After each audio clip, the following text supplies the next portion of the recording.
be normal with all of your friends and people at school? Yeah, of course. Have people saying, could you loan me some money? True that you guys are allowanced? Yeah, every month we get a certain amount from our dad. What size are you, by the way?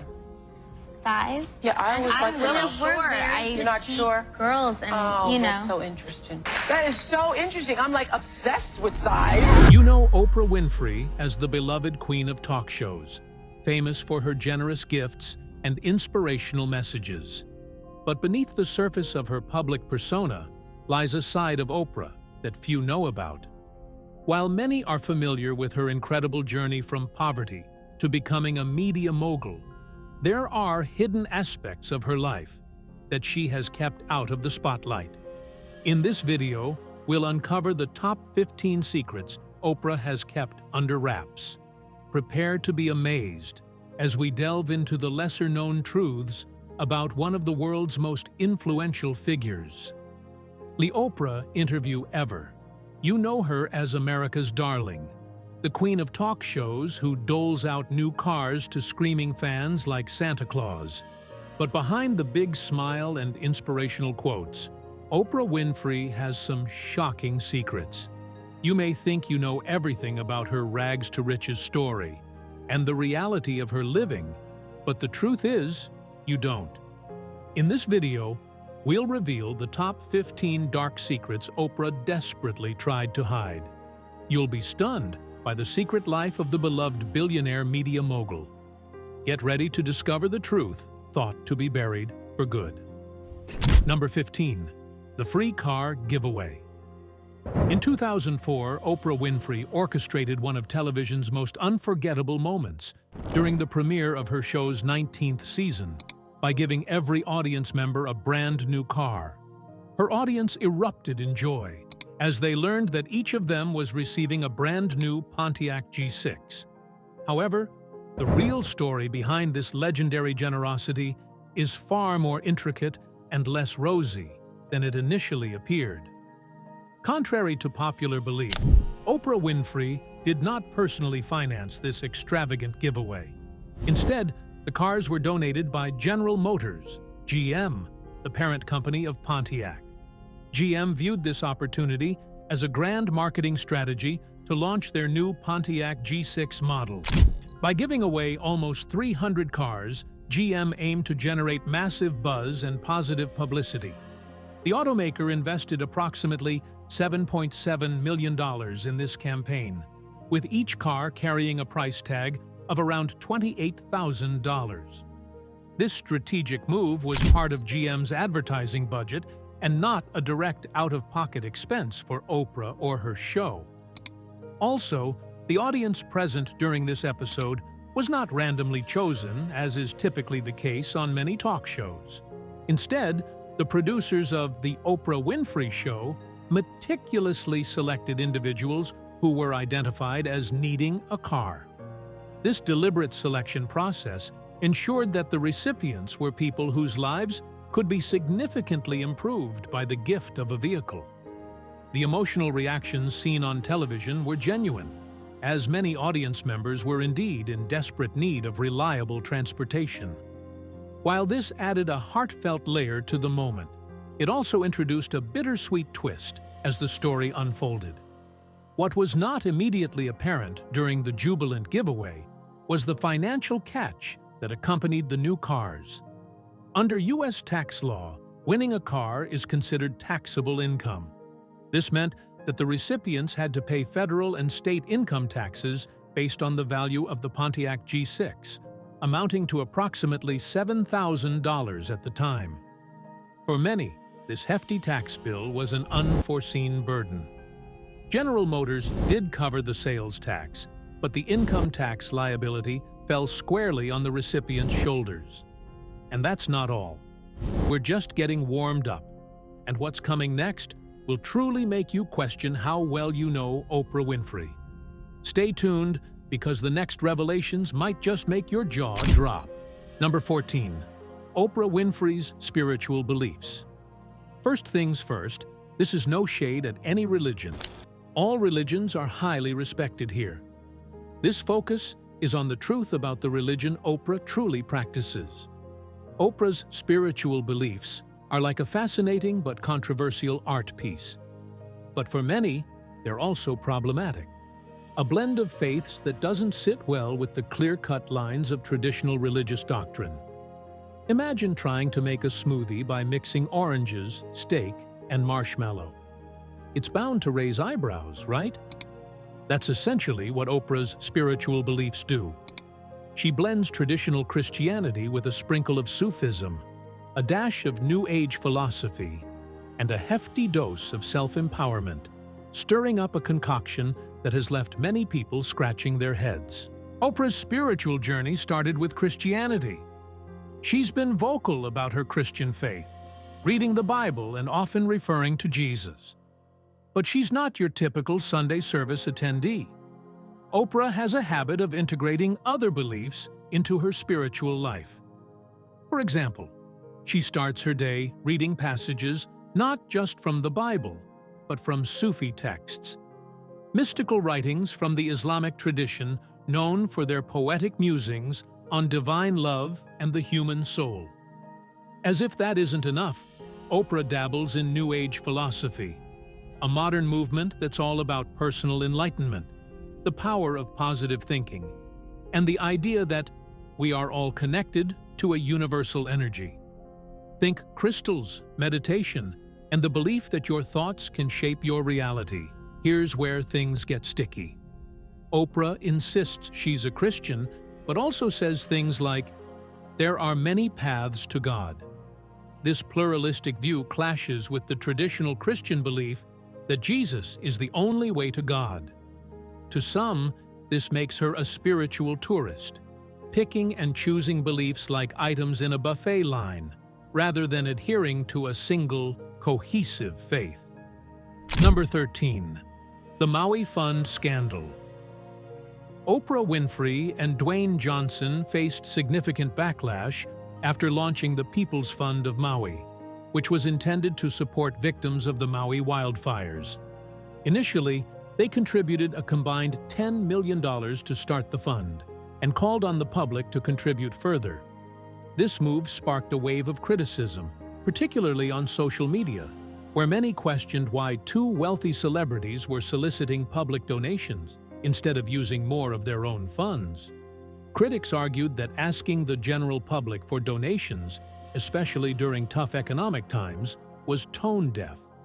Comments on social media platforms like TikTok and Instagram highlighted the disconnect, with some users expressing frustration about being asked to donate when they were struggling to meet their own needs. This sentiment was echoed by Johnson himself, who acknowledged the criticism and admitted that he understood why people were upset, stating that he remembered the frustration of living paycheck to paycheck. In response to the controversy, Winfrey defended the initiative during an appearance on CBS Mornings.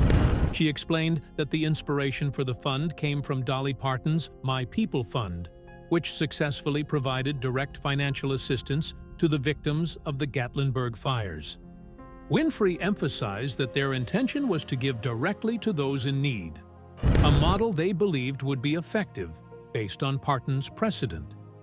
Despite the initial negative reactions, Winfrey and Johnson continued to support the fund. Winfrey reported that as of their latest updates, thousands of survivors had started receiving the first round of funding, which was aimed at offering immediate financial relief to those who had lost their homes in the fires. This direct approach to aid, they hoped, would eventually be seen as a positive initiative once the immediate controversies subsided. But how truthful was this funding? Only time will tell. Number 12. Unmarried Status with Stedman Graham. Oprah Winfrey and Stedman Graham have maintained a relationship that has intrigued the public for over 3 decades. Despite their long-term partnership, the couple has chosen not to marry, a decision that both have openly discussed and attributed to their unique understanding of personal and spiritual growth. Winfrey has often described their bond as a spiritual partnership, a term she borrows from author Gary Zukov. emphasizing a relationship of equals aimed at fostering individual growth. In various interviews, Winfrey has expressed that traditional marital roles would not suit their relationship dynamic. She revealed in a 2017 interview with Vogue that marriage was never seriously considered after their engagement in 1992, explaining that the conventional expectations of a husband and wife would clash with their personal aspirations and professional lives. Winfrey candidly shared that she believed the demands and everyday commitments of marriage would have strained their relationship, possibly to the point of breaking it. On the surface, her reasons appear straightforward. She wanted his commitment, but didn't want to engage in the traditional sacrifices and compromises marriage demands. Here's how her reasoning can seem contradictory. Firstly, Oprah wanted to know she was worthy of being Stedman's wife. This suggests a desire for the validation and recognition that comes from the proposal itself. But despite wanting the status and recognition of being worthy, she explicitly rejects the responsibilities and compromises that marriage entails. It's like wanting the trophy without running the race. We also know, according to her reasons, that Oprah made her career, particularly her show, her priority over a traditional marital commitment. This might stem from a fear of losing her independence. Marriage often requires a blending of lives, which could mean sacrificing some level of personal freedom and autonomy. Also, remember that Oprah's public persona might also play a role. As a media mogul and inspirational figure, maintaining a certain image could influence her personal decisions. A traditional marriage might not align with the strong, independent image she's cultivated over the years. To be honest, her engaged but unmarried path seems sweet. But when you look closely at it, there might just be more to it that we might not be paying attention to. Number 11. Usage of NDAs for confidentiality. At the center of Oprah Winfrey's approach to privacy is her stringent use of non-disclosure agreements, which she requires not only from her core staff at Harpo, but also from external contractors like caterers, florists, and even the veterinarians who care for her pets. This legal requirement is enforced for life, ensuring that any personal or professional details remain confidential indefinitely. Legal experts reveal that while NDAs are common among celebrities to protect against media intrusion, Oprah has refined their use to an exceptional degree. Andrew Telly, a New York-based First Amendment lawyer, points out the potential conflict these extensive NDAs have with freedom of speech, suggesting that such widespread use might be excessive. The impact of these NDAs became particularly evident when Elizabeth Cody, a former producer at Harpo, attempted to publish a book about her experiences. The courts halted her efforts, citing the lifetime confidentiality agreement she had signed. This legal precedent has had a chilling effect on others who might consider sharing their experiences, maintaining a tight seal on any information surrounding Oprah's personal and professional life. Oprah defends the use of these agreements as essential for her to operate in an environment where she can trust those around her. She argues that without such measures, the constant scrutiny could hinder her ability to function effectively in both her personal and professional capacities. Moreover, the sheer scale of NDAs, extending to over 500 individuals, reveals the depth of Oprah's commitment to maintaining her privacy. But is it just about protecting her privacy? Or protecting incriminating secrets she doesn't want out? Remember that in recent times, she has been accused of being aware of Harvey Weinstein's atrocities. Could this knowledge and many other unknowns have been out if she hadn't made signing an NDA compulsory for her workers? Only time will tell. Number 10. Alleged diva behavior. Oprah Winfrey's journey is a quintessential rags-to-riches story that has inspired millions. However, within the folds of her success are tales that paint a stark contrast to the down-to-earth persona she often portrays. claims of diva behavior have surfaced, shedding light on a side of Oprah that is as fascinating as it is controversial. In dissecting these allegations, one can start with the peculiar anecdote that Oprah, at times, refers to herself in the third person. Reports suggest that she has been heard saying, "Oprah doesn't walk," a statement that, on the surface, may seem like an innocent quirk. However, referring to oneself in the third person often implies a deliberate separation from ordinary experiences and could signify a level of self-importance that aligns with diva behavior. It's a subtle but powerful way to create a larger-than-life image. Then, there is the claim about Oprah's daily routine involving an aide kneeling to put on her boots. This act is not merely about assistance, it conveys a hierarchical dynamic, where the aide is relegated to a subservient role, a position that starkly contrasts with Oprah's public advocacy for equality and empowerment. Equally intriguing is the claim that Oprah requests bags of popcorn to be popped to mask the smell of airplane fuel when she is flying. This demand, on its face, might seem trivial or even whimsical, but it reflects a deeper discomfort with the ordinary aspects of travel. They reveal a penchant for maintaining a carefully constructed personal bubble that aligns with her preferences and comforts. However, it's important to recognize that these behaviors can be seen through different lenses. To some, they might appear as harmless quirks or eccentricities typical of a person who has lived in the limelight for decades.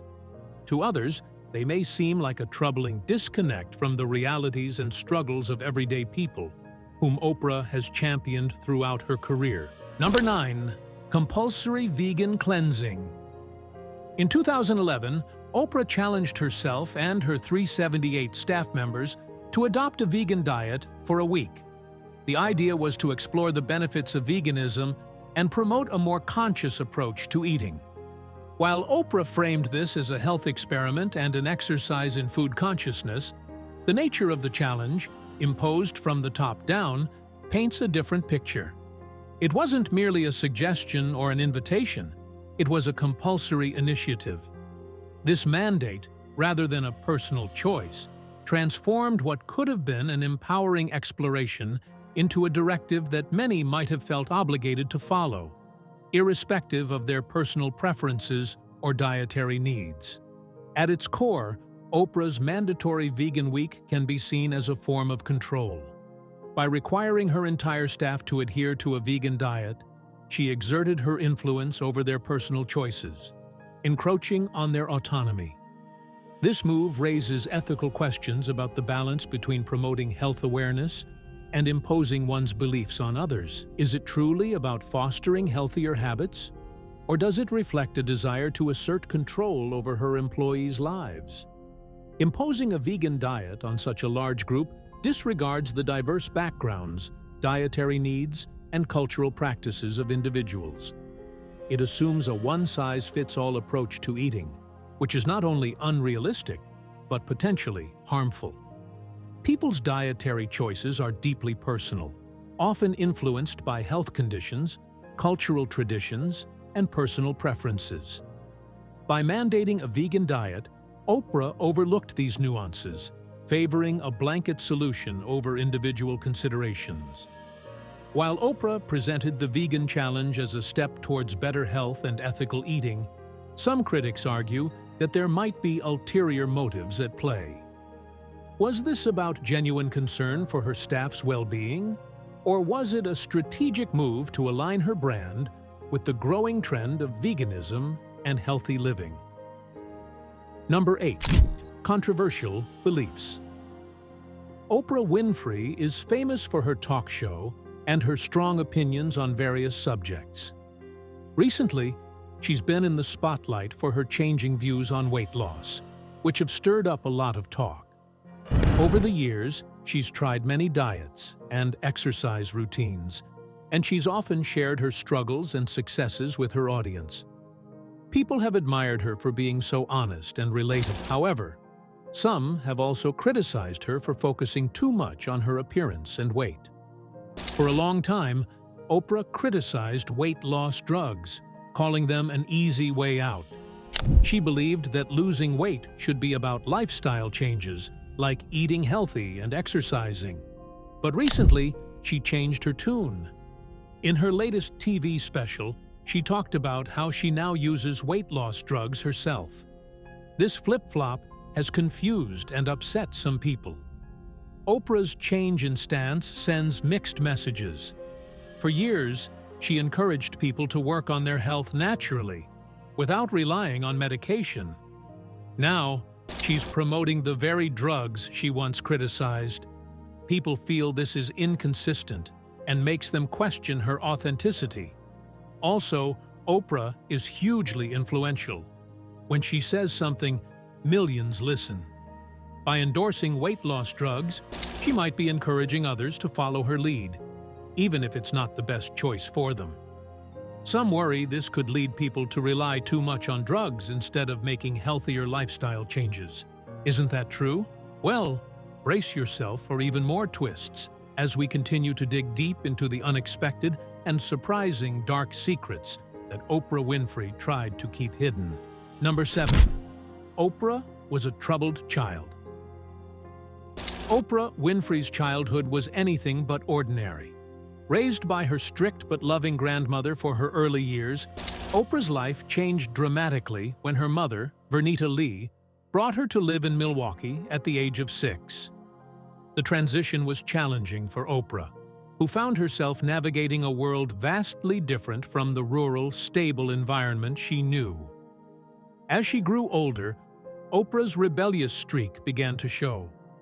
She clashed frequently with her mother, Vernita, who struggled to provide for Oprah and her other children as a maid.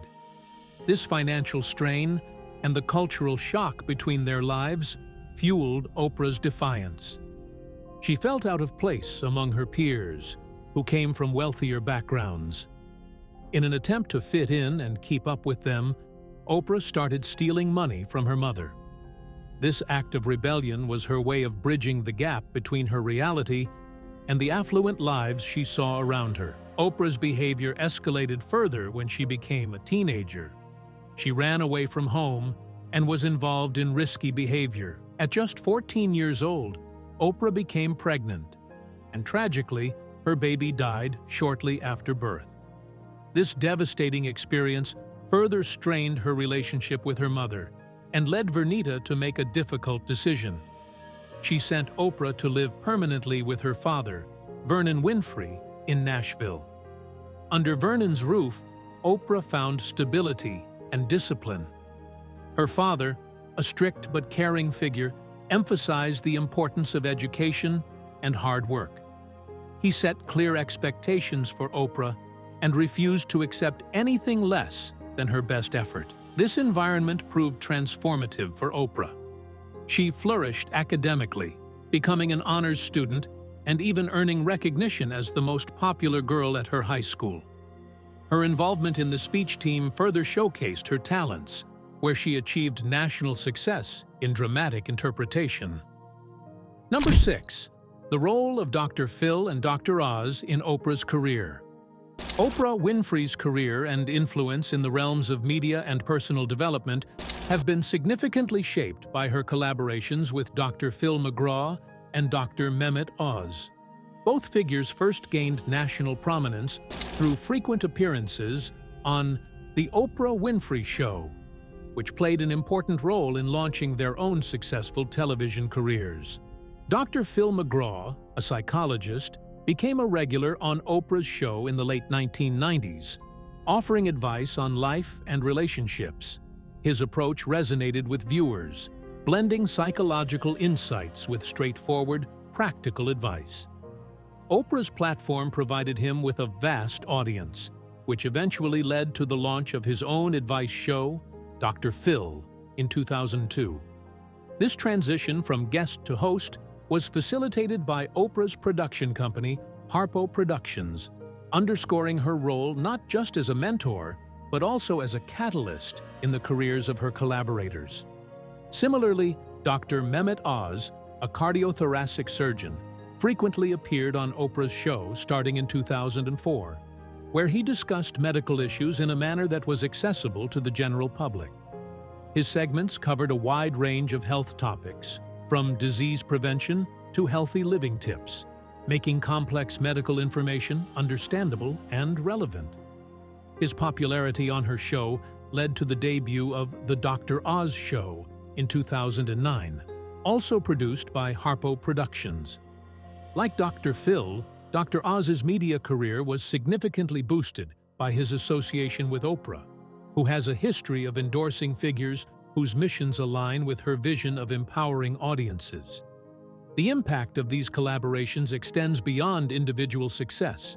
The secret of Oprah's collaborations with Dr. Phil and Dr. Oz lies in her strategic use of her influence to promote experts who provide valuable content. This not only helped them launch successful TV careers, but also enriched her own brand and provided her audience with trustworthy advice. Number 5. Oprah Winfrey dated John Tesh. In her early days, Oprah Winfrey had a secret that she never wanted the world to know. She had a relationship with John Tesh, the TV personality, back in the 1970s. This was during a time when interracial relationships were still heavily stigmatized. For Oprah, who was rising through the ranks in the media industry, such a revelation could have jeopardized her career and public image. Their relationship started when both were working in Nashville, Tennessee. Oprah was still finding her footing in local television, while Tesh was an established news anchor. They shared a home together, but the pressures of societal norms and racial tensions eventually took their toll. According to sources, Tesh felt overwhelmed by the social pressures of being in an interracial relationship. One night, he left Oprah abruptly, citing his discomfort with their racial differences. This abandonment was deeply hurtful to Oprah, who had invested emotionally in their relationship. Tesh's departure left her grappling with feelings of rejection and betrayal, which she kept hidden from the public eye for many years. She went on to build her career, becoming one of the most influential figures in television history. But the pain of that relationship lingered beneath the surface. Even when details of their past surfaced later in a biography by Kitty Kelly, Oprah chose not to comment publicly. She preferred to keep this chapter of her life private, shielding herself from potential judgment or scrutiny. Number 4. The disturbing reality behind Oprah Winfrey's Leadership School. When Oprah Winfrey launched Oprah Winfrey Leadership Academy for Girls in 2007, she envisioned it as a haven for bright, disadvantaged girls who would one day become South Africa's future leaders. However, the reality for the students inside the academy was far from idyllic. The school imposed stringent rules that severely restricted the girls' contact with their families. Visits were limited to just 2 hours one Sunday a month, and communication via phone calls and emails was tightly controlled. Many parents felt that the limited interaction was akin to prison conditions, causing distress for both the students and their families. Girls who were homesick and struggling with the school's pressures found it hard to adjust to these severe limitations on family contact. Despite these complaints, the school administration maintained that these rules were necessary for practical and logistical reasons. Further darkening the academy's reputation were allegations of mismanagement and abuse of power by its leadership. Former head of operations, Simon Matiko, revealed disturbing details about the school's internal culture. He described an environment marred by intimidation, victimization, and abuse of authority. Matiko's complaints included incidents of derogatory comments, misuse of power, and a general atmosphere of fear and distrust. OLAG's problems weren't new. Shortly after its opening, the school was rocked by a scandal involving a school matron, Virginia Makapo, who was charged with sexually molesting several students. Oprah personally apologized to the victims and their families, drawing on her own experiences with abuse to empathize with the girls. Although Makapo was eventually acquitted, the incident exposed serious vulnerabilities in the Academy's protective measures. Number 3. Oprah exposes why she doesn't want to be a mother. The abuse and the emotional neglect Oprah experienced during her formative years significantly shaped her views on motherhood. She has often expressed that her choice not to have children stemmed from her belief that she had not been mothered well. This statement reflects her fear of potentially repeating the cycle of pain and neglect that she herself had suffered. Oprah's decision was not about a lack of desire to nurture or care for a child, but rather an acute awareness of her own emotional wounds and their possible impact on her ability to be the kind of mother she aspired to be. At 13, Oprah ran away from home to escape the abuse, a testament to her desperation and resilience. A year later, she faced another heart-wrenching challenge when she became pregnant at 14. Tragically, her son was born prematurely and passed away shortly after birth. This loss, coupled with her traumatic past, reinforced her decision to remain childless. The premature death of her son served as a painful reminder of her vulnerabilities and further solidified her choice to avoid motherhood. Number 2. Oprah's shady business dealings. Oprah Winfrey built an empire and amassed billions, but some of her business practices were questionable. In 1986, Oprah took over as host of the low-rated morning talk show AM Chicago. Within a month, she turned it into the highest-rated talk show in Chicago. The show was renamed The Oprah Winfrey Show. Oprah's production company, Harpo Productions, Inc., produced the show. Harpo is Oprah, spelled backwards. Oprah made hundreds of millions from the show through a lucrative profit-sharing deal with the studio. Some critics argued the deal was unfair and that Oprah exploited her influence to get a bigger share of the profits than typical hosts. Oprah also used her show to promote products and services in which she had a financial stake, without properly disclosing her interests to viewers. For example, Oprah frequently featured self-help gurus on her show to promote their books and advice. What viewers didn't know was that Oprah had business partnerships and ownership interests with many of these gurus behind the scenes. She helped turn their books into bestsellers, lining her own pockets in the process. Oprah's promotion of pseudoscience and quack medical treatments on her show was also questionable. She gave platforms to dubious guests like anti-vaccination activist Jenny McCarthy, and promoted fad diets, alternative therapies, and miracle products that were not backed by science. Critics argue Oprah cared more about ratings and making money than providing responsible health information to viewers. Oprah became the first black multi-billionaire in North America through her media empire.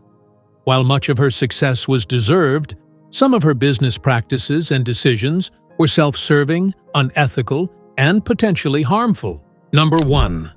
The nature of her relationship with her mother. Oprah Winfrey had a rocky and distant relationship with her mother, Vernita Lee. They never really had a traditional mother-daughter bond. Vernita, trying to make ends meet as a housekeeper in Milwaukee, couldn't take care of Oprah full-time. As a result, Oprah was raised by her grandmother, Hattie Mae Lee, in Mississippi for the first 6 years of her life. This separation created an emotional gap between Oprah and her mother, a gap that would only widen as the years went by. When Oprah finally moved to Milwaukee to live with her mother at age 6, it wasn't the warm reunion she might have hoped for. Vernita was overwhelmed with work and responsibilities, leaving little room for nurturing a close relationship with Oprah. Instead of being a source of comfort, their time together was marked by distance and a lack of understanding. Oprah often felt like she was more of a burden than a beloved daughter, which deeply affected her sense of self-worth and belonging. At 14, Oprah moved to Nashville to live with her father, Vernon Winfrey. This move was another significant shift that highlighted the disconnect between her and her mother. While Vernon provided stability and discipline, Vernita remained a distant figure in Oprah's life. Oprah has openly shared that they never shared anything, and that their relationship lacked the warmth and connection she found with her friends or mentors like Maya Angelou. This absence of a supportive mother-daughter relationship meant that Oprah had to find emotional support elsewhere. Her close bond with her best friend, Gayle King, and her mentor, Maya Angelou, filled some of the void left by her mother's emotional distance. These relationships became Oprah's true family, offering her the love and encouragement she craved. Despite their rocky relationship, Oprah made peace with her mother before she passed away in 2018. In her final days, Oprah and her half-sister, Pat, who had been given up for adoption as a baby and reunited with the family much later, cared for Vernita. This was a profound moment for Oprah, allowing her to confront their strained past and find some closure. With this, we've come to the end of this video. Thanks for watching. If you enjoyed this video, do well to like, comment, and subscribe for more content. To enjoy more thrilling stories that uncover the reality of your favorites, click now on the next video that pops up on your screen.